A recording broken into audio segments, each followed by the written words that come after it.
31 വാക്യം നമ്മൾ വായിച്ചു 12. അവൻ പൂജാഗിരി ക്ഷേത്രങ്ങൾ ഉണ്ടാക്കി സർവ്വജനത്തിൽ നിന്നും ലേവ്യരല്ലാത്തവരെ പുരോഹിതന്മാരായി നിയമിച്ചു. ലേവ്യരല്ലാത്തവരെ പുരോഹിതന്മാരായി നിയമിച്ചെന്ന് താഴെയുള്ള വാക്യങ്ങളിൽ വായിക്കുമ്പോൾ ഒരു യാഗപീഠം ഉണ്ടാക്കി. ആ യാഗപീഠത്തിൽ യാഗാർപ്പണമൊക്കെ നടത്തി. ബഥേലിൽ യാഗാർപ്പണം നടത്തിയാണ്. എന്നിട്ട് 13 അധ്യായത്തിലേക്ക് വരുമ്പോൾ നമ്മൾ എങ്ങനെയാണ് കാണുന്നത്?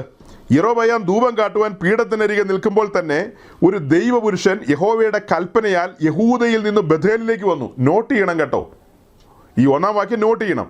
അതായത് ഈ വടക്കേ ദേശത്തെ രാജാവ് യെരോബെയാം ധൂപം കാട്ടുവാൻ താൻ ഉണ്ടാക്കിയ ധൂപപീഠത്തിൻ്റെ അരികിൽ, അല്ലെങ്കിൽ അവിടെ യാഗപീഠം ധൂപപീഠമൊക്കെ ഉണ്ടാക്കി വെച്ചിട്ടുണ്ടല്ലോ, കാളക്കുട്ടി ഉണ്ടാക്കി വെച്ചിട്ടുണ്ട്.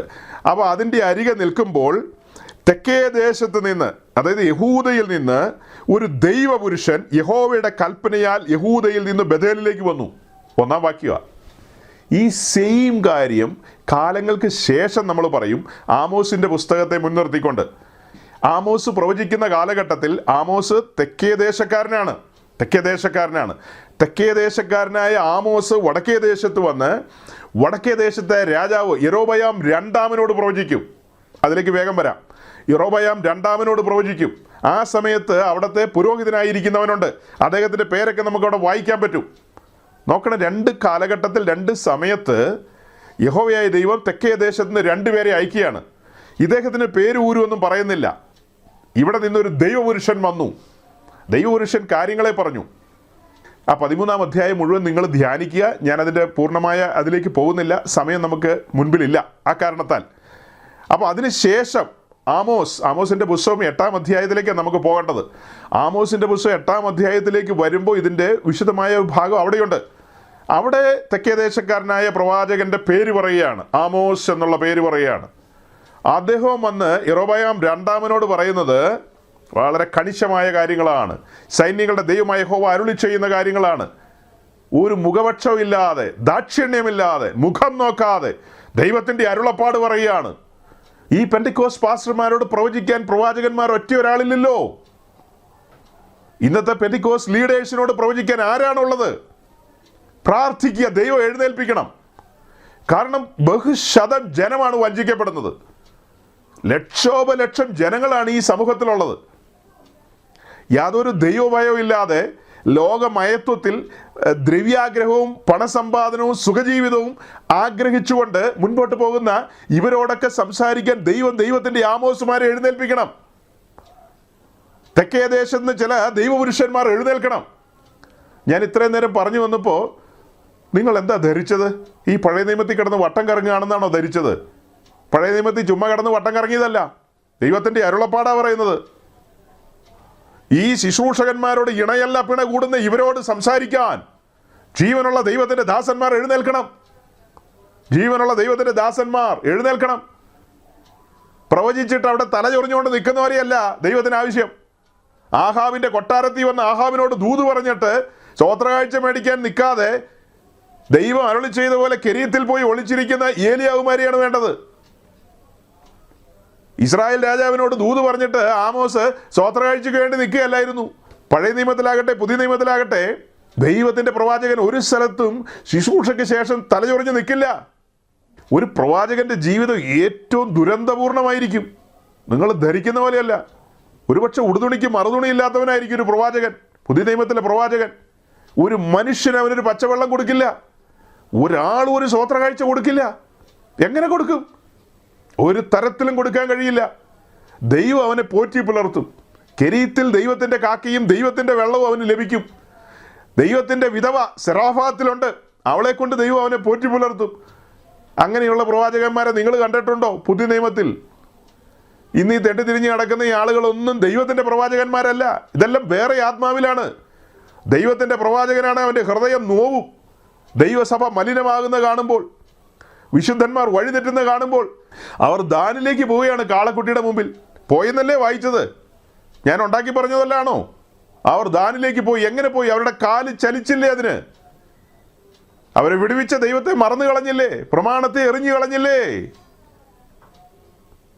യെരോബെയാം സൂത്രശാലിയാണ്. ഇന്നത്തെ ന്യൂജൻ പെന്തിക്കോസ്തൊക്കെ ആളുകളെ തളച്ചിടാൻ വേണ്ടി കാട്ടിക്കൂട്ടുന്ന പരിപാടികൾ ദാനിലും ബഥേലിലും കാളക്കുട്ടി ഉണ്ടാക്കി എന്ന് പറഞ്ഞ പോലെയാണ്. കുറേ ഓർഗനൊക്കെ വെച്ച് കുറേ മ്യൂസീഷ്യന്മാരെയൊക്കെ ഇറക്കി മ്യൂസിക്കിലാണ് ആളുകളെ തളച്ചിട്ടിരിക്കുന്നത്. വ്യാജ പ്രവചനങ്ങളിലാണ് ആളുകളെ തളച്ചിട്ടിരിക്കുന്നത്. അവരൊന്നും ക്രൂശ് പ്രസംഗിക്കുന്നവരല്ല. അവർ ക്രൂശ് പ്രസംഗിക്കുന്നവരാണോ? അവരവരുടെ സഭയിൽ ക്രൂശ് പ്രസംഗിക്കുകയാണെങ്കിൽ സഭയെന്ന് പറയുന്ന അവരുടെ ആ സംവിധാനം ഉണ്ടല്ലോ, അത് കാലിയായി പോവും. സഭയെന്നൊക്കെ അവർ വിളിക്കുന്ന ആ സംവിധാനം എന്തായി പോവും? കാലിയായി പോവും. കാരണം അനുദിന ജീവിതത്തിൽ ക്രൂശ് എടുക്കണമെന്ന് പറഞ്ഞാൽ ആരെങ്കിലും വരുമോ അങ്ങോട്ട്? നുകത്തിന് കീഴിലൊരു ജീവിതം ഉണ്ടെന്ന് പറഞ്ഞാൽ പിന്നെ ആരെങ്കിലും നിൽക്കുമോ അവിടെ? നുകത്തിന് കീഴിലോ? നീ അനുദിന ജീവിതത്തിൽ ഇടുക്കമുള്ള വാതിലും ഞെരുക്കമുള്ള വഴിയും കണ്ടെത്തണം. വിക്കറ്റ് ഗേറ്റ് കണ്ടെത്തണം. അതാണ് ക്രിസ്തീയ ജീവിതം. ഇത് എത്രയോ ആഴ്ചകളായി ഞാൻ നിരന്തരം പറഞ്ഞുകൊണ്ടിരിക്കുന്നു.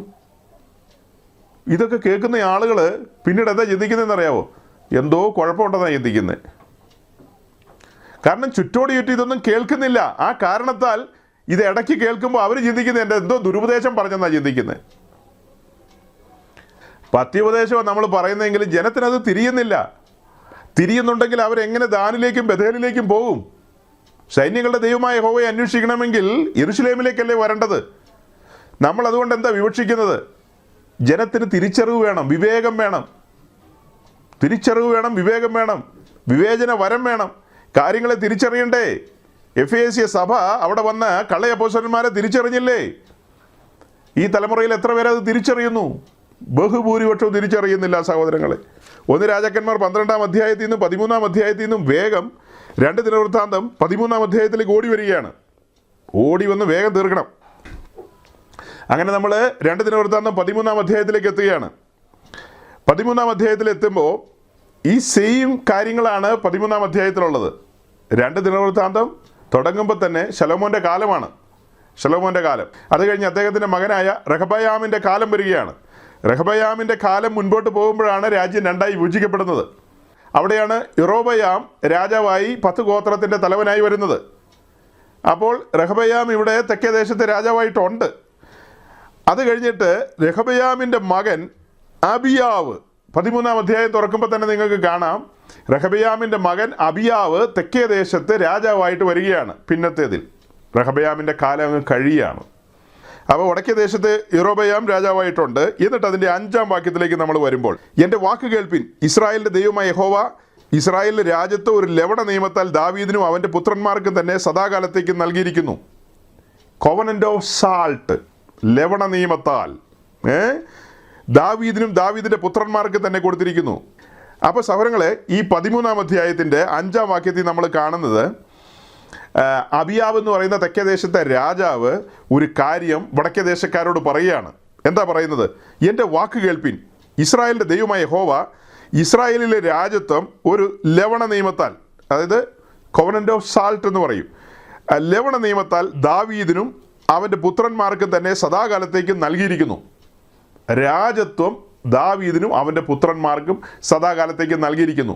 എന്നാൽ മറ്റൊരു ഭാഗത്ത് നമ്മൾ വായിക്കും, അല്പകാലത്തേക്ക് യഹൂദ ഗ്രഹത്തെ ഒന്ന് താഴ്ത്തും എന്ന് വായിക്കുന്നുണ്ട്. അല്പകാലത്തേക്ക്, സദാകാലത്തേക്കുമല്ല, അല്പകാലത്തേക്ക്. ആ അല്പകാലത്തേക്കാണ് ഈ വടക്കേ ദേശത്ത് ഒരു രാജാവിനെ കൊണ്ടുവരുന്നതും 10 ഗോത്രങ്ങളെ കൊടുക്കുന്നതും ഒക്കെയായ കാര്യം. അതങ്ങനെ കുറേ കാലത്തേക്ക് പോകും, അത്രമാത്രം. അപ്പോൾ ഇതൊക്കെ പറഞ്ഞു കഴിഞ്ഞിട്ട്, അതായത് അവരുടെ രാജ്യത്വത്തെക്കുറിച്ചൊക്കെയുള്ള കാര്യം അദ്ദേഹം പറയുകയാണ്. അതങ്ങനെ പറഞ്ഞു വന്നിട്ട് കുറേ കാര്യങ്ങൾ താഴേക്ക് വായിക്കുകയാണ്. അത് മുഴുവൻ വായിക്കാൻ സമയമില്ല. അങ്ങനെ നമ്മൾ താഴേക്ക് വരുമ്പോൾ അതിൻ്റെ 8-ാം വാക്യത്തിൽ വരുമ്പോൾ നമ്മൾ കാണുന്നത്, നിങ്ങളിപ്പോൾ ദാവീദിൻ്റെ പുത്രന്മാരുടെ കൈവശമുള്ള യഹോവയുടെ രാജ്യത്വത്തോട് എതിർത്ത് നിൽപ്പാൻ വിചാരിക്കുന്നു. അബിയാവ് പറയാണ് വടക്കേ ദേശക്കാരോട്, ദാവീദിൻ്റെ പുത്രന്മാരുടെ കയ്യിലിരിക്കുന്ന രാജ്യത്വത്തോട് എതിർക്കാനായിട്ട് 10 ഗോത്രം ഉണ്ടല്ലോ അവിടെ, 10 ഗോത്രവും എതിർക്കാനായിട്ട് ഉത്സാഹിക്കുന്ന കാര്യം പറയുകയാണ്. അത് കഴിഞ്ഞിട്ട് നമ്മൾ കാണുന്നത്, നിങ്ങൾ വലിയൊരു സമൂഹം തന്നെ, യൊരോബയാം നിങ്ങൾക്ക് ദൈവമായിട്ട് ഉണ്ടാക്കിയ കാളക്കുട്ടികളും നിങ്ങളോട് കൂടെ ഉണ്ടല്ലോ. തെക്കേ ദേശത്തെ രാജാവ് വടക്കേ ദേശത്തെ ജനത്തോട് പറയാണ്, നിങ്ങളുടെ രാജാവായ ആ പുള്ളിക്കാരനുണ്ടാക്കിയ കാളക്കുട്ടി, അതായത് നിങ്ങളുടെ ദൈവം എന്ന നിലയിൽ നിങ്ങൾ സങ്കല്പിച്ചാക്കിയിരിക്കുന്ന ആ കാര്യം നിങ്ങളോട് കൂടെ ഉണ്ടല്ലോ എന്നൊക്കെ പറയാണ്. അതൊക്കെ പറഞ്ഞിട്ട് എനിക്ക് വായിക്കേണ്ട വാക്യങ്ങളിലേക്ക് വരികയാണ്. 9-ാം വാക്യത്തിലേക്ക് വരുമ്പോൾ, 9-ാം വാക്യം വായിച്ചേ. നിങ്ങൾ അഹ്റോന്റെ പുത്രന്മാരായ യഹോവയുടെ പുരോഹിതന്മാരെയും ലേവ്യരെയും തള്ളിക്കളഞ്ഞ് അന്യദേശങ്ങളിലെ ജാതികളുടെ മര്യാദ പ്രകാരം നിങ്ങൾക്ക് പുരോഹിതന്മാരെ ആക്കിയിട്ടില്ലയോ?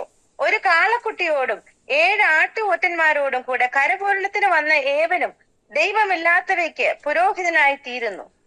അപ്പോൾ ഈ 9-ാം വാക്യം നാം വായിച്ചതിൽ നിന്ന് എന്താ മനസ്സിലാക്കുന്നത്? അബിയാവ് പറയാണ്, നിങ്ങൾ അഹ്റോന്റെ പുത്രന്മാരായ യഹോവയുടെ പുരോഹിതന്മാരെയും ലേവ്യരെയും തള്ളിക്കളഞ്ഞ് അന്യദേശത്തിലെ ജാതികളുടെ മര്യാദ പ്രകാരം നിങ്ങൾക്ക് പുരോഹിതന്മാരെ ആക്കിയിട്ടില്ലയോ? ചോദ്യമാണ്. ഇപ്പോൾ വടക്കേ ദേശക്കാരുടെ കയ്യിലിരിക്കുന്ന പുരോഹിതന്മാരൊക്കെ ദൈവത്തിൻ്റെ പ്രമാണപ്രകാരം വന്നവരല്ല. അവരെ ജാതികളുടെ സമ്പ്രദായപ്രകാരം മര്യാദപ്രകാരം പുരോഹിതന്മാരാക്കിയിരിക്കുന്നതാണ്. വളരെ രസകരമായ കാര്യമാണ് അടുത്ത സെൻറ്റൻസുകൾ. ഒരു കാളക്കുട്ടിയോടും 7 ആട്ടുകൊറ്റന്മാരോടും കൂടെ കരപൂരണത്തിന് വന്ന ഏവനും ദൈവമല്ലാത്തവയ്ക്ക് പുരോഹിതന്മാരായി തീർന്നു. എനിക്ക് ഒത്തിരി കാര്യങ്ങൾ ഈ വാക്യം അത്രയും വായിക്കുമ്പോൾ ഓർമ്മയിലേക്ക് വരുന്നത്. അതായത് യെരൂശലേം ദേവാലയത്തിൽ ശുശ്രൂഷയ്ക്ക് വേണ്ടി തിരഞ്ഞെടുക്കുന്ന പുരോഹിതന്മാരോടുള്ള ബന്ധത്തിൽ കരപൂർണ യാഗത്താലാണ് അഹ്റോന്റെ പുത്രന്മാരെ ആ കോൺസിഗ്രേറ്റഡ് ലൈഫിലേക്ക് കൊണ്ടുവരുന്നത്. കരപൂർണ യാഗത്താലാണ് പൗരോഹിത്യ ശുശ്രൂഷയിലേക്ക് കൊണ്ടുവരുന്നത്. അതിനുവേണ്ടി ഇത്ര ആടുകൾ, ഇത്ര കോലാടുകൾ എന്നൊക്കെയുള്ള ക്രമങ്ങളൊക്കെ ഉണ്ട്. ലേവ്യ പുസ്തകത്തിലാണ് അതിൻ്റെ ഡീറ്റെയിൽസ് ഉള്ളത്. 8-ാം അധ്യായത്തിലേക്ക് വരുമ്പോൾ അതിൻ്റെ പൂർണ്ണത അവിടെയുണ്ട്. 8-ാം അധ്യായം മുഴുവനും ആ കാര്യമാണ് പറയുന്നത്. അപ്പം അതിനോട് സാമ്യം തോന്നുമാറ് അവിടെ എന്തെല്ലാം ആടിനെയും കോലാടിനെയും കൊണ്ടുവരാൻ പറഞ്ഞിട്ടുണ്ടോ അതുപോലെ തന്നെ ഇവരും എന്ത് ചെയ്യാണ്? അതായത് ഒരു കാര്യം ചെയ്യുമ്പോൾ ഇത്ര വൃത്തിയായിട്ട് ചെയ്യണമല്ലോ. ചുമ്മാ കുറച്ച് എന്തെങ്കിലും ചെയ്താൽ പോരല്ലോ. ആളുകൾക്കും കൂടെ തോന്നണ്ടേ ഇത് ദൈവീകമാണ്, ഇതിൻ്റെ പിന്നിലൊരു ദൈവത്തിൻ്റെ കയ്യൊപ്പുണ്ട് എന്ന് ജനത്തിന് തോന്നാൻ വേണ്ടിയിട്ട് ഇവരെന്താ ചെയ്യുന്നത്? ഒരു കാളക്കുട്ടിയോടും 7 ആട്ടുകൊറ്റന്മാരോടും കൂടെ കരപൂരണത്തിന് വന്ന ഏവനും ദൈവമല്ലാത്തവയ്ക്ക് പുരോഹിതന്മാരായി തീർന്നു എന്ന്. എനിക്ക് ഓർമ്മ വരുന്നൊരു പഴയ കാര്യമുണ്ട്. 1977 ഈ യാക്കോബായ ഓർത്തഡോക്സ് സമൂഹം ഭയങ്കര ഭിന്നതയിലേക്ക് പോയി. വലിയ അടി നടന്ന കാലമാണ്. ബാംഗ്ലൂർ നടന്നൊന്നും വലിയ സംഭവമാണെന്ന് ഓർക്കണ്ട. അതിനേക്കാൾ വലിയ കാര്യങ്ങളാണ് ആലുവയിലാണ് നടന്നത്. ആലുവയിൽ തൃക്കുന്നത്ത് സെമിനാരി എന്ന് പറയുന്നൊരു സെമിനാരിയുണ്ട്. അതായത് ആ സെമിനാരിയും അതിൻ്റെ സ്ഥാപന ജംഗമ വസ്തുക്കളൊക്കെ കോടാനുകോടി രൂപയുടെ ആസ്തിയുള്ള കാര്യങ്ങളാണ്. അപ്പോൾ അത് ഇവർ വിഘടിച്ചു കഴിഞ്ഞപ്പോൾ 2 കൂട്ടർക്കും അത് തങ്ങളുടെ അധീനതയിൽ നിർത്തണമെന്നുള്ള ആഗ്രഹം വന്നിട്ട് വലിയ ബഹളമായി. അപ്പോൾ ആ സമയത്ത് ഈ KAP എന്ന് പറയുന്ന കേരള ആംഡ് പോലീസ് ഉണ്ടല്ലോ, ചട്ടിത്തൊപ്പി വെച്ച പാർട്ടികൾ, അവർ ഇടം വല നോക്കാതെ അടിക്കുന്ന പാർട്ടികളാണ്. അടിയോടടിയാണ്. അപ്പോൾ എനിക്ക് വളരെ വേണ്ടപ്പെട്ട ഒരു വല്യപ്പനെ ഈ ആലുവയിൽ റെയിൽവേ സ്റ്റേഷൻ്റെ അപ്പുറം ഒരു പാലമുണ്ട്, റെയിൽവേ പാലം. ആ പാലത്തിൻ്റെ മുകളിൽ നിന്ന് അടിച്ചിട്ട് പുള്ളി എടുത്ത് റെയിൽവേ ട്രാക്കിലേക്കാണ് ചാടിയത്. അടിയെന്ന് പറഞ്ഞാൽ ഭയങ്കര അടിയായിരുന്നു, ഓടിച്ചിട്ട് അടിക്കുകയായിരുന്നു. ആ ഭാഗങ്ങളിൽ നിൽക്കുന്ന ആരും ആകട്ടെ, അവൻ മുസ്ലിം ആയാലും കൊള്ളാം, ഹിന്ദു ആണെങ്കിലും കൊള്ളാം, പോലീസിന് കണ്ണല്ലോ ഉണ്ടോ, എല്ലാത്തിനും കയറി അടിച്ചു കളഞ്ഞു. അങ്ങനത്തെ ഒരു കാലം. അങ്ങനെ അവർ 2 കൂട്ടമായിട്ട് വിഘടിച്ച് മാറിക്കഴിഞ്ഞപ്പോൾ ഈ യാക്കോബായ പക്ഷത്ത് അവർക്ക് അച്ഛന്മാരുടെ എണ്ണം കുറവായിപ്പോയി. ഈ കുർബാനയുണ്ടെങ്കിൽ അച്ഛന്മാർ വേണമല്ലോ.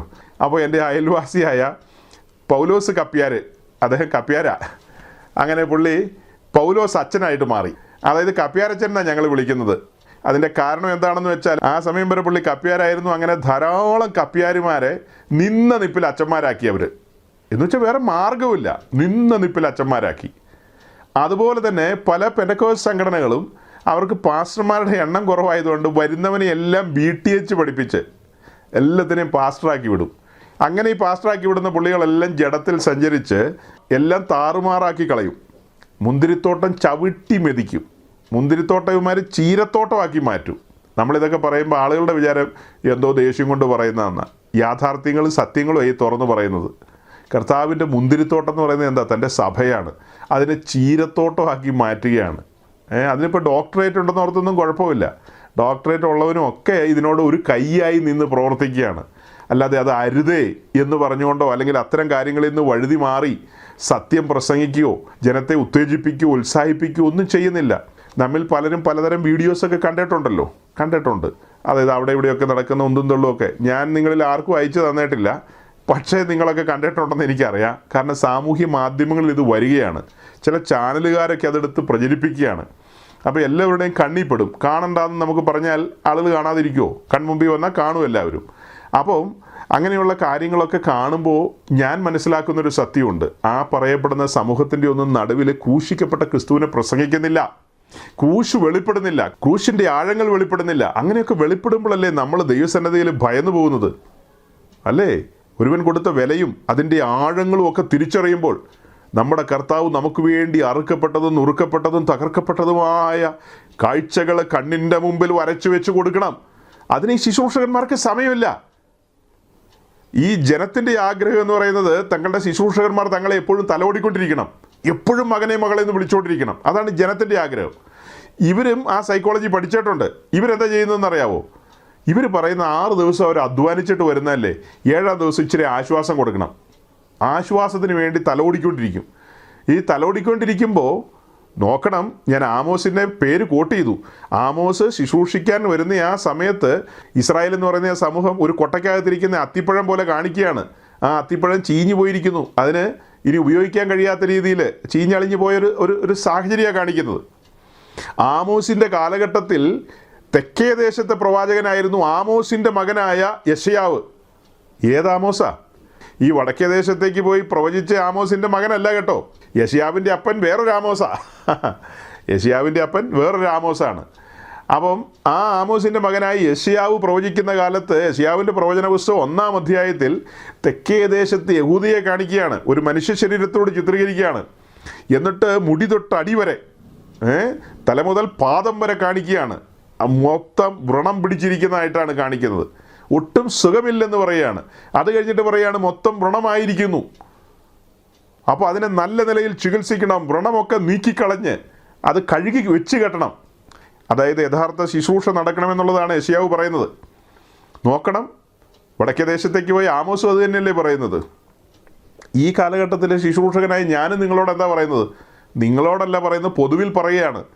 നമ്മുടെ തലമുറയിലും ഇതുപോലെ ശുശ്രൂഷിക്കുന്ന ദൈവത്തിൻ്റെ ഭൃത്യന്മാർ എഴുന്നേൽക്കണം, യാഥാർത്ഥ്യങ്ങളെ വിളിച്ചു പറയണം. ഓക്കെ, അങ്ങനെ നമ്മൾ 9-ാം വാക്യത്തിലേക്ക് വന്നപ്പോൾ കണ്ടൊരു കാഴ്ചയിൽ നിന്ന് ഞാൻ ചില കാര്യങ്ങൾ പറഞ്ഞതാണ്. ഇത് നമ്മൾ കാണുന്ന ഈ കാഴ്ചകൾ എന്താണ്? നമ്മുടെ ചുറ്റും കാണുന്നത് വേലയ്ക്ക് വിളിയില്ലാത്ത ആളുകളെ ധാരാളം കാണാം.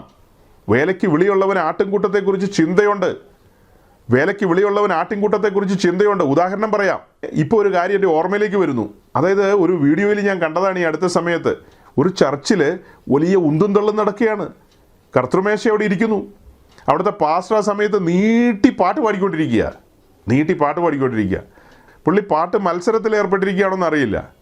ശരിക്കും ഒരു അഭിഷിക്തനാണ്, ശരിക്കും ഒരു ഭാരമുള്ളൊരു ദൈവദാസനാണെങ്കിൽ അദ്ദേഹം ആ സമയത്ത് ആ സെക്കൻഡിൽ അവിടെ നിന്ന് പുറത്തേക്ക് ഇറങ്ങിപ്പോവും. എന്നിട്ട് ആ ഫെലോഷിപ്പിലുള്ള ആളുകൾ ശാന്തമായി എന്ന് മനസ്സിലാകുമ്പോഴാണ് അദ്ദേഹം അകത്ത് കയറി വരുന്നത്. എന്നിട്ട് ശരിക്കും ദൈവത്തിൻ്റെ ദാസനാണെങ്കിൽ അദ്ദേഹം ചോദിക്കും, സഹോദരങ്ങളെ, നിങ്ങൾക്ക് എന്നെ ഉൾക്കൊള്ളാൻ കഴിയില്ലേ? നിങ്ങൾക്ക് എന്നെ വേണ്ടേ? നിങ്ങൾക്ക് എൻ്റെ ശുശ്രൂഷ മതിയായെങ്കിൽ ഇനി ഒരു സെക്കൻഡ് ഞാനിവിടെ കടിച്ചു തൂങ്ങി നിൽക്കില്ല. നിങ്ങളത് നേരത്തെ പറഞ്ഞാൽ മതിയായിരുന്നു. ഇങ്ങനെ ഒരു കലഹം ഉണ്ടാക്കേണ്ട കാര്യമില്ലായിരുന്നു. അത് നേരത്തെ 5-8 മാസങ്ങളായിട്ട് അവിടെ പോഞ്ഞുകൊണ്ടിരിക്കുക. ഞാൻ എൻ്റെ ഭാഷയെ പറഞ്ഞതേ ഉള്ളൂ. അപ്പം നിങ്ങൾ നേരത്തെ എന്നോടത് പറയുകയായിരുന്നെങ്കിൽ ഞാൻ 7 പണ്ടേ മാറി തന്നേനല്ലോ എന്നാണ് ദൈവത്തിൻ്റെ അഭിഷിക്തൻ പറയുള്ളൂ. ഞാൻ ദൈവത്തിൻ്റെ അഭിഷിക്തൻ്റെ കാര്യം പറയുമ്പോൾ ശലോമോൻ്റെ സമയത്ത് 2 സ്ത്രീകൾ ശലോമോൻ്റെ അടുത്ത് ഒരു കുഞ്ഞുമായിട്ട് വന്നു. തർക്കം നിങ്ങൾക്കറിയാം. അപ്പോൾ അതിൽ 2 പേരും പറയുന്നത് എൻ്റെ കുഞ്ഞാന്ന്. ഉടനെ ശലോമോൻ ബുദ്ധിപൂർവ്വം പറഞ്ഞു, ഒരു കാര്യം ചെയ്യാം, പാതി മുറിച്ച് പാതി നിനക്കും പാതി അവൾക്കും കൊടുക്കാമെന്ന് പറഞ്ഞു. അപ്പോൾ പ്രസവിച്ച സ്ത്രീ എന്താ പറഞ്ഞ, അരുത്, കുഞ്ഞിനെ അങ്ങനെ ചെയ്യരുത്, മുഴുവൻ അവൾക്ക് കൊടുത്തോളാൻ പറഞ്ഞു. മറ്റോൾ നേരത്തെ പറഞ്ഞു മുറിച്ചേക്കാമെന്ന് പറഞ്ഞു. മറ്റോൾ എന്താ പറഞ്ഞേ, ആയിക്കോട്ടെ മുറിച്ചേരേന്ന് പറഞ്ഞു. കാരണം അവൾക്ക് വേദന അറിയില്ല, അവൾക്ക് അതിൻ്റെ ബുദ്ധിമുട്ടറിയില്ല. ഇവളെന്താ പറഞ്ഞത്, അതരുത്, അവൾക്ക് കൊടുത്തേരെന്നാണ് പറഞ്ഞു. ഇതാണ് ക്രിസ്ത്യൻ പ്രിൻസിപ്പിൾ എന്ന് പറയുന്നത്. നമ്മളവിടെ കലഹിക്കാൻ നിൽക്കേണ്ട ആവശ്യമില്ല. നമ്മളെ താല്പര്യമില്ലെന്ന് കണ്ടു കഴിഞ്ഞാൽ യെസ്, ഗുഡ് ബൈ. ഞാൻ എൻ്റെ ജീവിതാനുഭവത്തിൽ നിന്നാണ് ഈ പറയുന്നത്. ഒരു കൂട്ടത്തിന് നമ്മളോട് താല്പര്യമില്ലെന്ന് കണ്ടു കഴിഞ്ഞാൽ ഗുഡ് ബൈ പറയുക. അത് അവിടെയും ഇവിടെയും എവിടെയാണേലും താല്പര്യമില്ലെന്നുള്ള എന്തെങ്കിലും ലക്ഷണം കാണിച്ചാൽ ഓക്കെ, ഗുഡ് ബൈ. അതാണ് ആത്മീയൻ്റെ ലക്ഷണം. അല്ലാതെ അവിടെ ന്യായീകരണത്തിൻ്റെ ഒന്നും ആവശ്യമില്ലെന്ന്. എന്ത് ന്യായം പറയാനാ? ഒരു ന്യായത്തിൻ്റെ ആവശ്യമില്ല. നമുക്ക് ന്യായമൊന്നും കിട്ടില്ല. ശരിക്കും ഒരു ശുശ്രൂഷകന് ന്യായം കിട്ടുമോ? ഒരിക്കലുമില്ല. നമ്മുടെ കർത്താവിന് ന്യായം കിട്ടിയില്ലേ പിന്നെ ഈ തലമുറയിൽ അവൻ്റെ ശുശ്രൂഷകന്മാർക്ക് ന്യായം കിട്ടുമോ? ക്രിസ്ത്യാനിറ്റി എന്ന് പറയുന്നത് ഇത്തിരി ടഫാണ് കേട്ടോ. നിങ്ങൾ ഈ കേൾക്കുന്ന പോലെയല്ല. കടിച്ചു തൂങ്ങി കിടക്കുന്നതും അടി കൂടുന്നതും ഉന്തും തള്ളും കൂടുന്ന പാസ്റ്റർമാർ ഞാനിവരിൽ പലരെയും പാസ്റ്റർമാരായിട്ട് പോലും പരിഗണിക്കുന്നില്ല. ഇവരിൽ ചിലർക്കൊക്കെ പണ്ട് വേലയ്ക്ക് വിളി ഉണ്ടായതാണ്. വേലയ്ക്ക് വിളി കേട്ട് വന്നവർ തന്നെയാണ്. പക്ഷെ അവർ കാലാന്തരത്തിൽ ജഡത്തിൽ മുങ്ങിപ്പോയിട്ട് ഒരിക്കലും തിരിച്ചു വരാൻ താല്പര്യമില്ലാത്ത നിലയിൽ ഈ ആയുസ്സിൽ മാത്രം പ്രത്യാശയുള്ളവരെ പോലെ സഞ്ചരിക്കുമ്പോൾ നമുക്ക് അവരിലൊരു പ്രതീക്ഷയുമില്ല, യാതൊരു പ്രതീക്ഷയുമില്ല. അവർക്ക് വേണ്ടി പ്രാർത്ഥിക്കേണ്ടതെന്ന് ചോദിച്ചാൽ നിയോഗമുള്ളവരെല്ലാം പ്രാർത്ഥിക്കുക, അത്തരക്കാർക്ക് വേണ്ടി. അതല്ലാതെ എനിക്ക് ധാരാളം പാസ്റ്റർമാരുണ്ട് പ്രാർത്ഥിക്കാനായിട്ട്, അത്തരക്കാരെ ഓർത്താ ഞാൻ പ്രാർത്ഥിക്കുന്നത്, അല്ലെങ്കിൽ എൻ്റെ ഉള്ളം വെമ്പുന്നത് അത്തരക്കാരെ ഓർത്താ. ഇത്തരക്കാരെ സംബന്ധിച്ച് അവരെ നികൃഷ്ട ബുദ്ധിക്ക് ഏൽപ്പിച്ചിരിക്കുകയാണോ എന്ന് എനിക്ക് സംശയമുണ്ട്. നികൃഷ്ട ബുദ്ധിക്ക് ഏൽപ്പിച്ചിരിക്കുകയാണെന്ന്. കോട്ട് സൂട്ടും ഒക്കെ ഇട്ട് നിൽക്കുന്ന ആൾക്കാരെ അങ്ങനെ ഏൽപ്പിക്കുമെന്ന് ചോദിച്ചാൽ അതിന് കുഴപ്പമൊന്നുമില്ല. കോട്ട് സൂട്ടൊക്കെ ഇടുന്നതിന് എന്നാ കുഴപ്പം? കോട്ട് സൂട്ടും ഒക്കെ ഇട്ട് നിൽക്കുന്നവനെ നികൃഷ്ട ബുദ്ധിക്ക് ഏൽപ്പിക്കും. ഈ 9-ാം വാക്യത്തിൽ ഇങ്ങനെയൊക്കെ പറഞ്ഞു കഴിഞ്ഞിട്ട് അബിയാവ് പറയാണ് 10-ാം വാക്യത്തിൽ എന്താ കാണുന്നത്? ഞങ്ങളുടെ ദൈവമോ യഹോവയാകുന്നു, അവനെ ഞങ്ങൾ ഉപേക്ഷിച്ചിട്ടില്ല.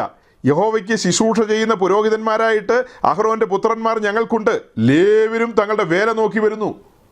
അബിയാവ് തറപ്പിച്ചു പറയുകയാണ് ഞങ്ങളുടെ ദൈവം യഹോവയായ ദൈവമാണെന്ന്. എടാ, കാളക്കുട്ടിയൊന്നും അല്ല ഞങ്ങളുടെ ദൈവം. ആരെങ്കിലുമൊക്കെ തുള്ളുന്ന സ്ഥലത്തൊന്നും ഞങ്ങൾ തുള്ളാൻ വരില്ല. ഞങ്ങൾക്കൊരു പ്രമാണമുണ്ട്, ഞങ്ങൾ ആ പ്രമാണത്തിൽ നിൽക്കുന്നവരാണ്. അതാണ് അബിയാവ് പറയുന്നത്. എന്നിട്ട് എന്താ പറയുന്നത്? യഹോവയ്ക്ക് ശുശ്രൂഷ ചെയ്യുന്ന പുരോഹിതന്മാരായിട്ട് അഹ്റോന്റെ പുത്രന്മാർ ഞങ്ങൾക്കുണ്ട്. ആ പറയുന്നതിൻ്റെ അർത്ഥം എന്താ? യഹോവയെ ദൈവം കൽപ്പിച്ചാക്കിയത് എങ്ങനെയാ? അഹ്റോന്റെ പുത്രന്മാരാണ് പൗരോഹിത്യ ക്രമത്തിലേക്ക് വരേണ്ടത്. അതിനുള്ള വാക്യം എവിടെയാ? സംഖ്യാപുസ്തകം 18-ാം അധ്യായം. നോട്ട് ചെയ്തുകൊള്ളണം കേട്ടോ. 2 ദിനവൃത്താന്തം 13-ാം അധ്യായത്തിൻ്റെ 5-ാം വാക്യം നോട്ട് ചെയ്തോ. 2 ദിനവൃത്താന്തം 13-ന്റെ 5-ാം വാക്യം നോട്ട് ചെയ്തുകൊള്ളുക. അതായത് യഹൂദ ഗോത്രത്തിന് ലവണ നിയമത്താൽ രാജത്വം ഉറപ്പിച്ചു കൊടുത്തിരിക്കുകയാണ്. അതിൻ്റെ തുടർച്ചയാണ് യേശുക്രിസ്തു രാജാവായിട്ട് വരാൻ പോകുന്നത്. ആ വഴിയിലാണ് വരാൻ പോകുന്നത്. 1000-ാം ആണ്ട് വാഴ്ചയിൽ യേശുക്രിസ്തു രാജാതിരാജാവായി ഭരിക്കാൻ പോകുന്നു. ഇനി പൗരോഹിത്യം അഹ്റോന്റെ കുലത്തിനാണ് കിട്ടിയിരിക്കുന്നത്. ആ കുലത്തിൽ അഹ്റോന്റെ പുത്രന്മാരെയാണ് അതിനെ ഏൽപ്പിച്ചിരിക്കുന്നത്. സംഖ്യാപുസ്തകം 18-ാം അധ്യായം 19-ാം വാക്യം. ഇസ്രായേൽ മക്കൾ യഹോവയ്ക്ക് അർപ്പിക്കുന്ന വിശുദ്ധ വസ്തുക്കളിൽ ഉദർച്ചാർപ്പണങ്ങളെല്ലാം ഞാൻ നിനക്കും നിന്റെ പുത്രന്മാർക്കും പുത്രിമാർക്കും ശാശ്വത അവകാശമായി തന്നിരിക്കുന്നു. യഹോവയുടെ സന്നിധിയിൽ നിനക്കും നിന്റെ സന്തതിക്കും ഇത് എന്നേക്കും ഒരു ലവണ നിയമമാകുന്നു. കണ്ടോ, ഈ 18-ാം അധ്യായത്തില് അഹ്റോനുമായി സംസാരിക്കുന്ന കാര്യങ്ങളാണ്. അഹ്റോനും അഹ്റോന്റെ പുത്രന്മാരുമായി ബന്ധപ്പെട്ട് സംസാരിച്ചു വരുമ്പോഴാണ് ഈ ലവണ നിയമത്തെക്കുറിച്ച് നമ്മൾ കാണുന്നത്. 2 ഭാഗത്താണ് ഈ ഒരു കാര്യം കാണുന്നത്. ഒന്ന് 2 ദിനവൃത്താന്തം 13-ല് രാജത്വം യഹൂദയ്ക്കുള്ളതാകുന്നു. ഇവിടെ സംഖ്യാപുസ്തകം 18-ാം അധ്യായത്തിലേക്ക് വരുമ്പോൾ പൗരോഹിത്യം അഹ്റോനും അഹ്റോന്റെ പുത്രന്മാരോടുള്ള ബന്ധത്തിൽ ആ ലീനേജിലാണ്, അങ്ങനെയാണ് പോകേണ്ടത് പൗരോഹിത്യവുമായി ബന്ധപ്പെട്ട്. ഇപ്പോൾ അവരുടെ പൗരോഹിത്യം ഉണ്ടോ? ലവണ നിയമത്താൽ ഉറപ്പിക്കപ്പെട്ടതല്ലേ എന്ന് ചോദിച്ചാൽ ഇപ്പോൾ ഇല്ല. പക്ഷേ ആ പൗരോഹിത്യം വീണ്ടും പുനഃസ്ഥാപിക്കും. 1000-ാം ആണ്ട് വാഴ്ചയിലേക്ക് വരുമ്പോൾ ന്യായപ്രമാണ പ്രകാരമാണ് കാര്യപരിപാടികളെല്ലാം. മിലേനിയം ടെമ്പിൾ അവിടെ പണിയും, അവിടെ യാഗപീഠം ഉണ്ടായിരിക്കും, അവിടെ ഈ പറയപ്പെട്ട യാഗങ്ങളൊക്കെ നടത്തും. അതിൻ്റെ വിശദാംശങ്ങളിലേക്ക് ഞാൻ പോകുന്നില്ല, സംശയം വരാം നിങ്ങൾക്ക്. സംശയത്തിനൊക്കെ ഉത്തരവുണ്ട്, അതൊക്കെ പിന്നാലെ സംസാരിക്കാം. അപ്പം ആ കാലത്ത് സദോക്കിൻ്റെ പുത്രന്മാരായിരിക്കും പുരോഹിതന്മാരായിട്ട് വരുന്നത്. സദോക്കിൻ്റെ പുത്രന്മാർ എസെക്കിയേലിൻ്റെ പുസ്തകത്തിലേക്ക് വരുമ്പോഴാണ് അതിൻ്റെ ഡീറ്റെയിൽസ് ഉള്ളത്. 40-ന് ശേഷമുള്ള അധ്യായങ്ങളിലാണ് ആ കാര്യങ്ങളുള്ളത്. അപ്പോൾ സദോക്കിൻ്റെ പുത്രന്മാർ ആ സമയത്ത് പുരോഹിതന്മാരായി വരുമെന്ന് പറഞ്ഞാൽ ഇസ്രായേൽ തെറ്റിപ്പോയ കാലത്ത്, അവരുടെ പുരോഹിതന്മാർ തെറ്റിപ്പോയ കാലത്ത് സദോക്കിൻ്റെ തലമുറകളും ആ കാലഘട്ടത്തിൽ, അതായത് ആ കാലഘട്ടത്തിൽ അവർ യഹോവയുടെ പ്രമാണത്തെ മുറുകെ പിടിച്ചുകൊണ്ട് പോയി. ബാക്കി പലരും തെറ്റിപ്പോയി. അതായത് കൂറിൻ്റെ ക്രമപ്രകാരം നമ്മൾ എടുക്കുമ്പോൾ 2 വഴിയാണ് വരുന്നത്. ഒന്ന് എലയാസറിൻ്റെ വഴിയും ഒന്ന് ഇഥാമാറിൻ്റെ വഴിയും. ഇഥാമാറിൻ്റെ വഴിയിലുള്ള പുരോഹിതന്മാരെല്ലാം വഴി തെറ്റിപ്പോയപ്പോൾ എലയാസറിൻ്റെ വഴിയിൽ മുന്നോട്ട് വരുമ്പോൾ കുറേ വരണം. അങ്ങനെ വരുമ്പോൾ അവിടെ സദോക്കുണ്ട്. സദോക്ക് പ്രമാണപ്രകാരം നിന്നു, യഹോവയെ ദൈവത്തെ ഭയപ്പെട്ടു, തൻ്റെ വഴികളിൽ നടന്നു. ദൈവം അത് കണക്കാക്കി, അത് കണക്കിട്ട് വെച്ചു. യെസ്, ദൈവം അത് കണക്കിട്ടു. ആ കാരണത്താൽ പിന്നത്തേതിൽ പ്രവാചകൻ പറയുകയാണ്, ആ തലമുറയിൽ സദോക്കിൻ്റെ പുത്രന്മാരായിരിക്കും പിന്നത്തേതിൽ ഈ പറയുന്ന 1000-ാം ആണ്ട് വാഴ്ചയിൽ ആ പൗരോഹിത്യ ശുശ്രൂഷകളൊക്കെ കൈകാര്യം ചെയ്യാനായിട്ട് പോകുന്നത്. അന്ന് അവർക്ക് പ്രഭുവായിട്ടിരിക്കുന്നത് യഹൂദ ഗോത്രക്കാരനായ ദാവീദായിരിക്കും എന്നൊക്കെ അവിടെ എഴുതി വെച്ചിട്ടുണ്ട്. ഇപ്പോൾ സംശയം വന്ന് കാണും പലതും. അതിനൊക്കെ ഉത്തരം നമുക്ക് പിന്നാലെ ചിന്തിക്കാം. അപ്പോൾ അതിലേക്കൊന്നും ഞാൻ പോകുന്നില്ല, ഓടിച്ചു പറയുകയാണ്. അപ്പോൾ സംഖ്യാപുസ്തകത്തിലെ ഈ കാര്യം നിങ്ങൾ ഓർത്തിരിക്കുക. വീണ്ടും 2 ദിനവൃത്താന്തം 13-ാം അധ്യായത്തിലേക്ക് വീണ്ടും വരിക. അങ്ങനെ 10-ാം വാക്യം നമ്മൾ വായിച്ചു. അങ്ങനെ അബിയാവ് വീണ്ടും പറയുകയാണ്, ഞങ്ങൾ യഹോവയാണ് സേവിക്കുന്നത്, ഞങ്ങൾക്ക് അഹ്റോൻ്റെ പുത്രന്മാരായ പുരോഹിതന്മാരുണ്ട്. അതായത് ക്രമപ്രകാരം നിയമപ്രകാരമാണ് ഞങ്ങളുടെ കാര്യങ്ങളെല്ലാം എന്നാണ് പറഞ്ഞു വരുന്നതിൻ്റെ സാരം. ദൈവത്തിൻ്റെ പ്രമാണം മുറുകെ പിടിച്ച് നിൽക്കുന്നത് ഞങ്ങളാണ്. ഞങ്ങൾ ആ വിശുദ്ധിയും വേർപാടും പാലിക്കുന്നു. നിങ്ങളോ ചുമ്മാ കാളക്കുട്ടി ഉണ്ടാക്കി വെച്ചിട്ട് ഒരു ഓർഗനം വെച്ച് തുള്ളിക്കൊണ്ടിരിക്കുകയാണ്. നിങ്ങൾക്ക് പ്രമാണമുണ്ടോ? ചോദ്യങ്ങളാണ്, അതൊക്കെ ചോദ്യങ്ങളാണ്. എന്നിട്ട് 11-ാം വാക്യത്തിലേക്ക് വരുമ്പോൾ കാണുന്നത്, അവർ ദിനംപ്രതി രാവിലെയും വൈകുന്നേരവും യഹോവയ്ക്ക് ഹോമയാഗങ്ങളും പരിമളധൂപവും അർപ്പിക്കുന്നു, കാഴ്ചയപ്പവും വിശുദ്ധ മേശമേൽ അടുക്കുന്നു, പൊൻനിലവിളക്കും അതിൻ്റെ ദീപങ്ങളും വൈകുന്നേരം തോറും കത്തിക്കുന്നു. ഇങ്ങനെ ഞങ്ങൾ ഞങ്ങളുടെ ദൈവമായ യഹോവയുടെ ആജ്ഞ പ്രമാണിക്കുന്നു. നിങ്ങളോ അവനെ ഉപേക്ഷിച്ചിരിക്കുന്നു. ഞങ്ങളോടുകൂടെ ഞങ്ങളുടെ തലവനായി ദൈവവും നിങ്ങളുടെ നേരെ ധ്വനിപ്പിക്കേണ്ടതിന് മഹാകാകളധ്വനിയോടുകൂടെ അവൻ്റെ പുരോഹിതന്മാരും ഉണ്ട്. ഇസ്രായേലരെ, നിങ്ങളുടെ പിതാക്കന്മാരുടെ ദൈവമായ യഹോവയോട് നിങ്ങൾ യുദ്ധം ചെയ്യരുത്. ഓക്കെ, ഇനി യുദ്ധത്തിലേക്കാണ് പോകുന്നത്. അങ്ങോട്ടൊന്നും ഞാൻ പോകുന്നില്ല. അപ്പോൾ അബിയാവ് പറഞ്ഞു വരുന്ന കാര്യങ്ങൾ കണ്ടില്ലേ? 11-ാം വാക്യത്തിലേക്ക് വരുമ്പോൾ, അവർ ദിനംപ്രതി രാവിലെയും വൈകുന്നേരവും, അതായത് പ്രഭാതയാഗവും സന്ധ്യായാഗവും ക്രമപ്രകാരം നടക്കുന്നു. പിന്നെ എന്താ കാണുന്നത്? കാഴ്ചയപ്പം മേശമേൽ അടുക്കുന്നു, പരിമളധൂപം അർപ്പിക്കുന്നു, ധൂപപീഠത്തിൽ യാഗാർപ്പണം ധൂപാർപ്പണം, മേശമേൽ അപ്പം നിരത്തുന്നു. അതുപോലെ വിളക്ക് സന്ധ്യ മുതൽ പ്രഭാതം വരെ കത്തുന്നു. എത്ര കൃത്യമാ അല്ലേ? അങ്ങനെയല്ലേ കാണുന്നത്? ദീപങ്ങളും വൈകുന്നേരം തോറും കത്തിക്കുന്നു. മെനോറ വൈകിട്ട് കത്തുന്നു, അത് പ്രഭാതം വരെ കത്തുന്നു. നിങ്ങൾക്ക് അവിടെ വിളക്കോ കാര്യങ്ങളോ എല്ലാം ഉണ്ടോ? ആ വിളക്ക് എന്തിനെ കാണിക്കുന്നു? പഴയ നിയമത്തിൽ അത് യേശുക്രിസ്തുവിനെ കാണിക്കുന്നു. നമ്മളെന്ന് പറയുമ്പോൾ അത് പരിശുദ്ധാത്മാവിനെ കാണിക്കുന്നു. പരിശുദ്ധാത്മാവിനെ കാണിക്കുന്നു. പരിശുദ്ധാത്മാവിൻ്റെ യഥാർത്ഥ പ്രവർത്തനം, പരിശുദ്ധാത്മാവിൻ്റെ യഥാർത്ഥ പ്രവർത്തനം വെളിപ്പെടുമ്പോൾ ആ പ്രകാശനത്തിൽ, വെളിപ്പാടിൽ നമ്മൾ എന്താ കാണുന്നത്? മേശമേൽ അടുക്കടുക്കായിട്ട് അപ്പം ഇരിക്കുന്നതാണ്. വെളിപ്പാടുകളാണ് അടുക്കി വെച്ചിരിക്കുന്നത്. ക്രിസ്തുവിനെക്കുറിച്ചുള്ള വെളിപ്പാടുകളാണ്. ആ പ്രകാശത്തിൽ നമ്മൾ അടുത്ത് നിന്ന് കാണുന്ന ക്രിസ്തുവിനെയാണ്, ക്രിസ്തുവിൻ്റെ മഹത്വമാണ് നമ്മൾ ദർശിക്കുന്നത്. ആ വെളിപ്പാടിലും ആ സത്യത്തിലും ആ പ്രകാശനത്തിലുമാണ് നമ്മൾ ആത്മാവിലും സത്യത്തിലുള്ള ആരാധനയ്ക്ക് വേണ്ടി ഇറങ്ങിത്തിരിക്കുന്നത്, അല്ലെങ്കിൽ അതിനുവേണ്ടി ഉത്സാഹിക്കുന്നത്. പക്ഷേ തിരിച്ചു ചോദിക്കുക, അവിടെ ഈ പറഞ്ഞ കാര്യം വല്ലതും ഉണ്ടോയെന്ന്. ഉണ്ട്, അവിടെ 5-6 ഓർഗൻ വെച്ചിട്ട് കാര്യങ്ങളൊക്കെ ചെയ്യുന്നുണ്ട്. അതൊന്നും അല്ല എന്നാണ് ഞാൻ ഈ പറഞ്ഞു വരുന്നത്. ഒരു ആട്ടുകൊറ്റനെയും 5-6 കോലാട്ടുകൊറ്റനെയും ഒക്കെ മേടിച്ചോണ്ട് വന്നു കഴിഞ്ഞാൽ ആർക്കും പുരോഹിതനാകാമെന്നാണ് പറയുന്നത്. അതാ ഞാൻ പറഞ്ഞ, ആർക്കും BTH എടുക്കാമെന്ന്, ആർക്കും പാസ്റ്ററായിട്ട് വരാം. ജനം വിവേചിക്കുന്നൊന്നുമില്ല. ഈ വരുന്നയാളെ ശോധന ചെയ്യണ്ടേ? പാസ്റ്ററാണോ അല്ലയോ? അദ്ദേഹത്തിൻ്റെ വായിൽ പത്യവചനം ഉണ്ടോ? പരിജ്ഞാനത്തിൻ്റെ താക്കോൽ അദ്ദേഹം കളഞ്ഞവനാണോ? ആണോ? ഈ വക കാര്യങ്ങളൊക്കെ ജനം ചിന്തിക്കുന്നില്ലെന്നേ. അവർ വരുന്നവർക്കെല്ലാം ആമയും പറയുകയാണ്. ആരെന്നാ പറഞ്ഞാലും ആമയും പറഞ്ഞു കളയും. ദാനിലേക്ക് പോകാമെന്ന് പറഞ്ഞാൽ ശരി, എപ്പോൾ പോയി എന്ന് ചോദിച്ചാൽ മതി. കാളക്കുട്ടിയുടെ മുമ്പിൽ ഇച്ചിരി നേരം ഡാൻസ് കളിച്ചാലോ എപ്പോൾ പോയി എന്ന് ചോദിച്ചാൽ മതി. എന്തിനാണ് നമ്മളിങ്ങനെയുള്ള വിഷയങ്ങൾ പ്രസംഗത്തിൽ കൊണ്ടുവരുന്നത്? നമ്മുടെ പ്രിയപ്പെട്ടവർ കേൾക്കുന്നു, അത് മാത്രമാണോ? പിന്നീട് കേൾക്കുന്ന സഹോദരങ്ങൾക്കും പ്രയോജനമാകണം, ബുദ്ധിപദേശത്തിനായി തീരണം. എന്താ ഹോശേയയിൽ വായിച്ചത്? ഞാൻ അറിയാതെ അവർ രാജാക്കന്മാരെയും പ്രഭുക്കന്മാരെയും തിരഞ്ഞെടുക്കുന്നു. ഇപ്പോൾ ദിനവൃത്താന്തത്തിൽ എന്താ വായിച്ചത്? നാം പറയുന്ന സൈനികളുടെ ദൈവമായ യഹോവയെ അറിഞ്ഞിട്ടാണോ ഈ യൊരോബയാം ഈ പുരോഹിതന്മാരെയും മറ്റ് ശുശ്രൂഷകരെയൊക്കെ ആക്കി വെച്ചത്? ദൈവത്തിൻ്റെ കൽപ്പനപ്രകാരമോ ഹിതപ്രകാരമാണോ? അബിയാവ് വഴി അവന് രാജത്വം കൊടുത്തു. തൽക്കാലത്തേക്ക് നീ രാജാവായിട്ടിരിക്കെ. പക്ഷെ ദൈവത്തിൻ്റെ കാര്യപരിപാടിയിലേക്ക് കൈവയ്ക്കാൻ പറയരുത്. കാര്യപരിപാടികളെല്ലാം അവൻ തകിടം മറിച്ച് കളഞ്ഞു. അതുകൊണ്ടാണ് കാലങ്ങൾക്ക് ശേഷം ദൈവത്തിൻ്റെ പ്രവാചകനായ ഹോശേയ പറഞ്ഞത്, ശമരിയായുടെ പശുക്കിടാവേ നിനക്ക് അയ്യോ കഷ്ടമെന്ന് പറഞ്ഞത്. ശമരിയയുടെ പശുക്കിടാവേ നിനക്ക് അയ്യോ കഷ്ടമെന്നല്ലേ പറഞ്ഞത്? അയ്യോ കഷ്ടമെന്ന്. നോക്കണം, പ്രവാചകന്മാരെയൊക്കെ നമ്മൾ അടുത്ത് നിന്ന് കാണണം, പഠിക്കണം. അവരുടെ ആ ശബ്ദത്തിൻ്റെ ഗാംഭീര്യത. അല്ലാതെ ഇന്ന് കാണുന്ന പോലെ തപ്പിത്തടഞ്ഞ് ഇവിടെ വന്നിരിക്കുന്നതിൽ സുസമയമുണ്ടോ? പുള്ളിക്ക് അറിയാൻ മേല. സുസമയമുണ്ടോ? ഉണ്ടെങ്കിൽ ഒന്ന് പറയണേ, എനിക്ക് സുസമയോട് പ്രവചിക്കാനുണ്ട്. ഉടനെ ഏതെങ്കിലും ഒരു സൂസമ്മ തല വെക്കുക. ശരിക്കും നമ്മുടെ സൂസമ്മയ്ക്ക് എന്തെങ്കിലും ബോധമുണ്ടെങ്കിൽ മനസ്സിൽ ചിന്തിക്കണ്ടേ, ഇവൻ ദൈവത്തിൻ്റെ ദാസനൊന്നുമല്ല, എന്നോടൊന്നുമല്ല. എന്നോടാണെങ്കിൽ എൻ്റെ ദൈവം എന്നെ കണ്ടിട്ടുണ്ട്.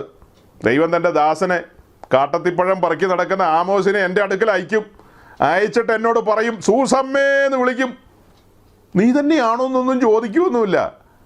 ആ ചോദ്യം ചങ്ക് പിളർന്നു പോവില്ലേ? സൈന്യങ്ങളുടെ ദൈവമായ യഹോവയുടെ പ്രവാചകനാണ് വരുന്നത്.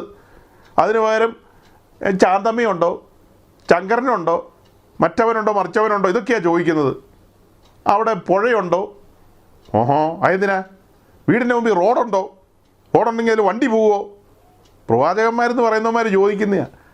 ജനമെല്ലാം അവരുടെ മുമ്പിൽ അതൊക്കെ ദാനാണ് കേട്ടോ, ദാൻ. ആ ദാൻ്റെ മുമ്പിൽ പോയി കിടന്ന് തുള്ളുന്ന ജനത്തെ ഓർക്കുമ്പോൾ നിങ്ങൾക്ക് ഒരു ഭാരമില്ലേ സഹോദരങ്ങളെ? എനിക്ക് നല്ല വിഷമമുണ്ട് ഈ കാര്യമൊക്കെ ഓർക്കുമ്പോൾ, ഭയങ്കര വിഷമം എനിക്ക്. ഞാൻ ചിരിച്ചോണ്ടൊക്കെ വർത്തമാനം പറയുന്നുണ്ടെങ്കിൽ ഉള്ളിൽ നല്ല വിഷമമുണ്ട്. ഞാൻ ഉൾപ്പെട്ട് നിൽക്കുന്ന സമൂഹം ദുരന്തത്തിലകപ്പെട്ടു പോയല്ലോ, ബഹുഭൂരിപക്ഷത്തിന് ബോധമില്ലാതെയായി പോയല്ലോ, ആര് പറഞ്ഞാലും തുള്ളുന്ന അവസ്ഥയിലേക്ക് പോയല്ലോ എന്നൊക്കെ ഓർക്കുമ്പോൾ വലിയ സങ്കടമുണ്ട്. അപ്പം ഞാൻ ദിനവൃത്താന്തത്തിൽ നിന്ന് ആമോസിൻ്റെ പുസ്തകത്തിൽ വന്ന് അവിടെ നിന്ന് പ്രസംഗിക്കാൻ പോവല്ല, ഒരു കാര്യം കാണിച്ചു തന്നിട്ട് ദേ ക്ലോസ് ചെയ്യുവാണ് നമ്മൾ. ആമോസിൻ്റെ പ്രവചന പുസ്തകം 7-ാം അധ്യായത്തിലേക്ക് നമ്മൾ വരികയാണ്. 7-ാം അധ്യായത്തിൽ 8-ാം വാക്യം നിങ്ങൾ നോട്ട് ചെയ്ത് വെച്ചോ. 8-ാം വാക്യത്തിൽ പറയുന്നൊരു കാര്യം, അതിന് കർത്താവ് ഞാൻ എൻ്റെ ജനമായ ഇസ്രായേലിൻ്റെ നടുവിൽ ഒരു തൂക്കുകട്ട പിടിക്കും, ഞാൻ ഇനി അവരെ ശിക്ഷിക്കാതെ വിടുകയില്ല എന്ന് പ്രവാചകനിലൂടെ പറയുകയാണ്.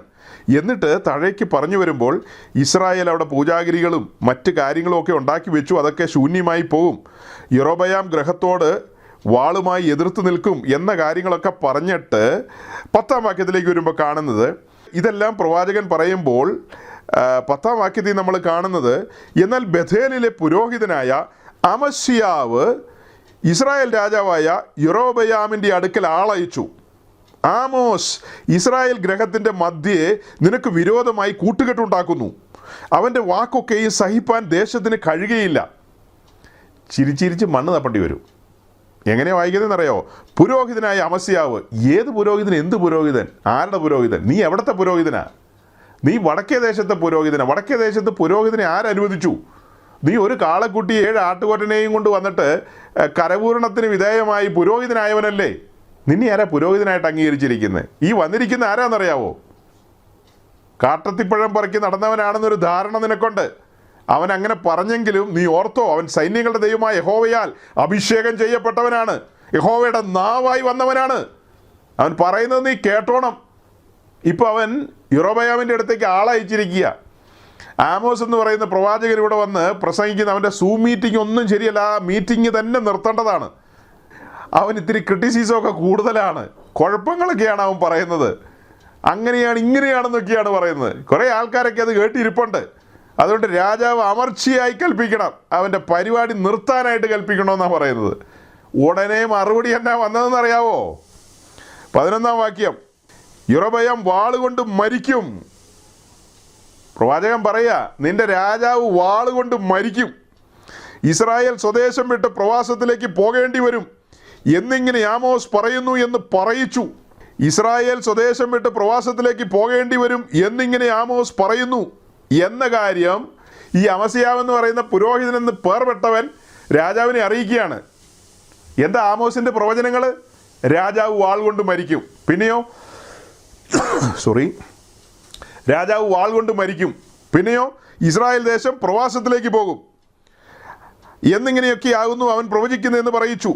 12-ാം വാക്യം, എന്നാൽ ആമോസിനോട് അമസ്യാവ്, ശ്രദ്ധിച്ച് കേൾക്കണം കേട്ടോ, എന്നാൽ സൈന്യങ്ങളുടെ ദൈവമായ യഹോവയുടെ പ്രവാചകനായ ആമോസിനോട് ഈ വ്യാജ പുരോഹിതനായ അമസ്യാവ് പറയുകയാണ്, എടോ ദർശക, അത് എന്നാ വാക്കാൻ നോക്കി, എടോ ദർശക, എടോ ദർശക, യഹൂദ ദേശത്തിലേക്ക് ഓടിപ്പോയിക്കൊള്ളുക. നീ നിന്റെ ദേശത്തിലേക്ക് ഓടിപ്പോക്കോ, നിന്റെ പ്രസംഗവും നിന്റെ മീറ്റിങ്ങും നിന്റെ പരിപാടിയൊന്നും ഇവിടെ വേണ്ട, ഓടിപ്പോയിക്കോ. എന്നിട്ട് യഹൂദ ദേശത്തേക്ക് ഓടിപ്പോയിക്കൊള്ളുക, അവിടെ പ്രവചിച്ച് അഹോവൃത്തി കഴിച്ചുകൊള്ളുക. ഇതൊത്തിരി പേരെന്നോട് പറഞ്ഞിട്ടുള്ളതാണ്. അതെ, ഞങ്ങളോടൊന്നും പറയാൻ വരണ്ട, നിങ്ങൾ നിങ്ങളുടെ അവിടെ പോയി അവരോടൊക്കെ പറഞ്ഞാൽ മതി, അവിടെ പറഞ്ഞ് കഞ്ഞി കുടിച്ച് പൊക്കോളാൻ. എത്രയോ പേരാ പറഞ്ഞിരിക്കുന്നത് പുറമേ നിന്ന്. പിന്നീട് പെന്തിക്കോസുകാരും പറഞ്ഞിട്ടുണ്ട്, അതെ ഞങ്ങൾക്ക് അധികമൊന്നും കേൾക്കണ്ട എന്ന് പറഞ്ഞ ധാരാളം വിശ്വാസി സമൂഹത്തിൽപ്പെട്ട ആളുകളുണ്ട്. ഇവിടെ എന്താ ഈ വടക്കേ ദേശക്കാർ പറയുന്നത്? വടക്കേ ദേശക്കാരെന്താ പറയുന്നത്? നീ നിൻ്റെ തെക്കേ ദേശത്തേക്ക് ഓടിപ്പോയിക്കോ, അവിടെ പോയി പ്രവചിച്ച് കഞ്ഞുകുടി നടത്തിക്കോളാനാണ് പറയുന്നത്. ബഥേലിലോ ഇനി പ്രവചിക്കരുത്, അത് രാജാവിൻ്റെ വിശുദ്ധ മന്ദിരവും രാജധാനിയും അല്ലയോ എന്ന് പറഞ്ഞു. അതിന് ആമോസ് അമസ്യാവോട്, ഞാൻ പ്രവാചകനല്ല, പ്രവാചക ശിഷ്യനുമല്ല, അതിനകത്ത് ഒത്തിരി കാര്യങ്ങളുണ്ടെന്നേ, ഞാൻ കുമ്പനാട് പഠിച്ചതല്ല, മുളക്കുഴയിൽ പഠിച്ചതല്ല, പുനലൂർ പഠിച്ചതല്ലെന്ന് ആമോസ് പറയുന്നത്. ഞാൻ ഇവിടെയൊന്നും പഠിച്ചതല്ല, അവിടുത്തെ സർട്ടിഫിക്കറ്റ്, അവിടുത്തെ കറുത്ത തൊപ്പിയൊന്നും എൻ്റെ തലയിലില്ല, ഞാൻ കാട്ടത്തിപ്പഴം പറക്കി നടന്നവനാ, പക്ഷെ സൈന്യങ്ങളുടെ ദൈവമായ യഹോവയുടെ നാവായി നിന്ന് സംസാരിക്കുന്നു എന്നാണ് പറയുന്നത്. എന്താ പറയുന്നത്? ഞാൻ ആടുകളെ നോക്കിക്കൊണ്ടിരിക്കുമ്പോൾ യഹോവ എന്നെ പിടിച്ച് നീ ചെന്ന് എൻ്റെ ജനമായ ഇസ്രായേലിനോട് പ്രവചിക്കുക എന്ന് യഹോവ എന്നോട് കൽപ്പിച്ചു എന്ന് ഉത്തരം പറഞ്ഞു. ആകയാൽ നീ യഹോവയുടെ വചനം കേൾക്ക, ഇസ്രായേലിനെ കുറിച്ച് പ്രവചിക്കരുത്, ഇസഹാക്ക് ഗ്രഹത്തിന് നിന്റെ വചനം പൊഴിക്കരുത് എന്ന് നീ പറയുന്നുവല്ലോ. അതുകൊണ്ട് യഹോവ ഇപ്രകാരം അരുളി ചെയ്യുന്നു. പിന്നെ പറയുന്ന കാര്യങ്ങളൊക്കെ കടുപ്പമാ. അതുകൊണ്ട് ഞാൻ പുസ്തകം അടച്ചു. ഞാൻ എൻ്റെ വാക്കുകളെ ചുരുക്കുകയാണ്. പല പുസ്തകങ്ങളിലൂടെ നമ്മൾ സഞ്ചരിച്ചു. അതിലൂടെയൊക്കെ എന്താ കണ്ടെത്തിയത്? ഇന്ന് നമ്മുടെ ചുറ്റും കാണുന്നതൊക്കെ ഒരാടിനെയും 7 ആട്ടുകൊറ്റനെയും ഒക്കെ കൊണ്ടുവന്ന് കരപൂരണത്തിന് വിധേയമായ BTH MTH ഒക്കെയാ. വേലയ്ക്ക് വിളിയുള്ളവരല്ല പലരും. വേലയ്ക്ക് വിളിയുള്ളവൻ ഉന്താനും പോവില്ല, തള്ളാനും പോവില്ല, അവൻ പാട്ട് നീട്ടി പാടാനും പോവില്ല. അതായത് അവൻ സഭയിൽ ഒരു പ്രശ്നം ഉണ്ടാകുകയാണെങ്കിൽ അവൻ നീട്ടി പാട്ട് പാടാനൊന്നും നിൽക്കില്ല. അവൻ ഒഴിഞ്ഞു മാറും, അവൻ സ്ഥലം കാലിയാക്കും. നിങ്ങൾ പാടിക്കോ സഹോദരങ്ങളെ, നിങ്ങൾ എന്താണെന്ന് വെച്ചാൽ ചെയ്തോ. ഈ തിരുമേശ എന്ന് പറയുന്നത് വളരെ വിശുദ്ധിയിൽ കൈകാര്യം ചെയ്യേണ്ടതാണ്. ഇതിലേക്ക് കൈ നീട്ടുന്നവർ വിശുദ്ധരായിരിക്കണം. ഈ ശുശ്രൂഷ ചെയ്യുന്നവൻ വിശുദ്ധനായിരിക്കണം. നിങ്ങൾക്ക് എന്നോട് എന്തെങ്കിലും ഒരു അതൃപ്തി ഉണ്ടെങ്കിൽ ഞാൻ ഈ ശുശ്രൂഷ ഇനി എങ്ങനെ ചെയ്യും? ഓക്കെ, ഞാൻ സ്ഥലം കാലിയാക്കുകയാണ്, ഗുഡ് ബൈ. നിങ്ങളെല്ലാം നിത്യതയിൽ കാണണമെന്ന് എനിക്ക് ആഗ്രഹമുണ്ട് എന്ന് പറഞ്ഞ് സലാം പറഞ്ഞ് അല്ല നാളെ രാവിലെ പോയാൽ പോരെ. നോ. ദൈവത്തിൻ്റെ അഭിഷിക്തനാണെങ്കിൽ തൽക്ഷണം അവിടെ നിന്ന് വണ്ടി കയറും. തൽക്ഷണം എങ്ങോട്ടാണ് പോകേണ്ടത്? ബസ് സ്റ്റാൻഡിലേക്ക് പോകണം. ബസ് സ്റ്റാൻഡിലേക്ക്, അല്ലെ വല്ല പാർക്കിലേക്ക് പോകണം, അല്ലെ കാട്ടിലേക്ക് പോകണം. അവിടെ ഇരിക്കുകയല്ല വേണ്ടത്, അവിടെ അള്ളിപ്പിടിച്ച് കിടക്കുകയല്ല വേണ്ട. പാർസനേജിൽ അള്ളിപ്പിടിച്ച് കിടക്കുകയല്ല വേണ്ടത്. എന്തിനാണ് അള്ളിപ്പിടിച്ച് കിടക്കുന്നത്?